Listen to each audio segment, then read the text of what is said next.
I see my name in shining lights. Yeah, a different city every night. Oh, I swear the world better prepare for when I'm a billionaire. It's time to get down to business on the weekend's #1 business program. Known as the King of Networking, your host, Shalom Klein, has worked with thousands of entrepreneurs and created countless jobs. So, to success. Let's get down to business. And indeed, we're all about small business, jobs, and entrepreneurship. You're listening to Get Down to Business, and I'm your host, Shalom Klein. Remember, you can always download podcasts from Get Down to Business on my website at shalomklein.com. And while you are there, don't forget to follow me on Twitter at Shalom Klein. It's going to be a jam-packed week of content and information you'll not want to miss, so let's jump right in. I am very, very excited and honored to be joined by David Welch, the Detroit bureau chief for Bloomberg News and the president of the Automotive Press Association, who's been covering the automotive industry for many years. He has a new book. It's called Charging Ahead, GM, Mary Barra and the Reinvention of an American Icon. Just came out about 2 months ago. Well, we'll jump right in on that note. David, thanks so much for joining us on Get Down to Business. Thanks for having me on the show.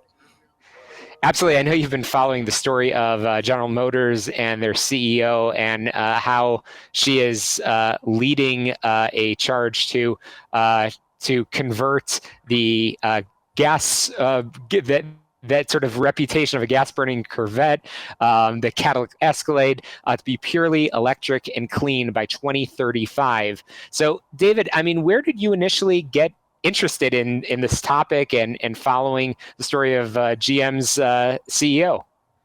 It goes back a couple of years. I wrote a cover story for Business Week looking at all the things Mary Barra had done. And she had basically boiled down this massive global empire that General Motors had amassed going back to the 1920s. That's when they bought Opel in Germany and Vauxhall in the UK. And in the 30s, they bought Holden of Australia. And GM became this massive, like the British Empire of car companies.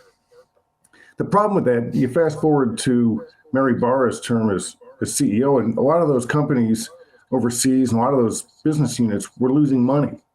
So here she is facing threats from Tesla with electric vehicles and facing threats from Google, which has Waymo that is making self-driving cars, and Uber and Lyft with a different mode of transportation entirely. But she's losing money overseas and can't invest. So she starts selling these things off, closing them down. And I thought, this is one of the biggest strategic shifts we've seen from a big iconic company, probably since Jack Welch and General Electric, when he started melting some of that stuff down.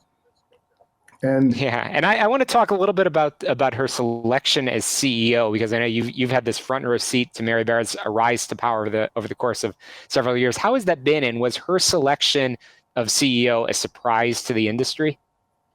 It was. First off, we'd never had a woman CEO running an auto company. And she was also the first head of product development to be a woman. That's the job she had before being CEO. So her entire rise was a surprise in the sense that women didn't really have these jobs at macho, male-dominated car companies. But also, General Motors had gone bankrupt in 2009. The Treasury Department essentially took over, and they cleared out a massive layer of top management, and it gave people like her, who were kind of in upper mid-management, a clean look at top jobs. So there wasn't really an heir apparent anyway, so anybody would have been a surprise. But the fact that she was a woman was a surprise to everybody, and she just, until a couple years before then, wasn't somebody, maybe an obvious choice. But then again, there really wasn't an obvious choice. Yeah, no question about it. Again, I'm chatting with David Welch, the Detroit bureau chief for Bloomberg News and the president of the Automotive Press Association. We're chatting about Mary Barra and his book about her, Charging Ahead, GM, Mary Barra and the Reinvention of an American Icon.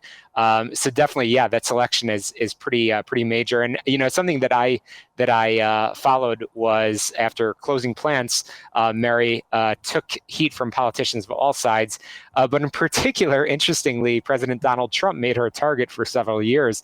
How did she handle that pressure, and did she come out on top at the end? I think she did. the way she handled it is kind of the way she handles everything. People who know her tell me that her emotional intelligence, her EQ, if you know what that is off the charts good. And she just kind of, keeps her head down and keeps doing the work and stays focused on the task at hand.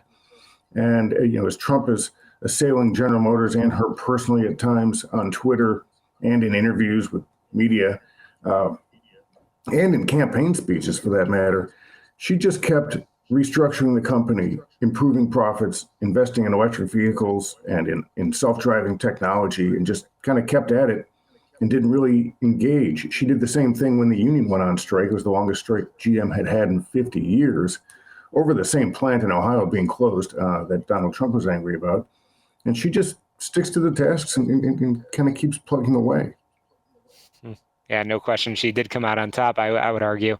And, as we have this conversation on Get Down to Business, which, many small business owners, entrepreneurs tuning in, I find this conversation interesting. We're always looking at leaders and transformation, especially in the new year.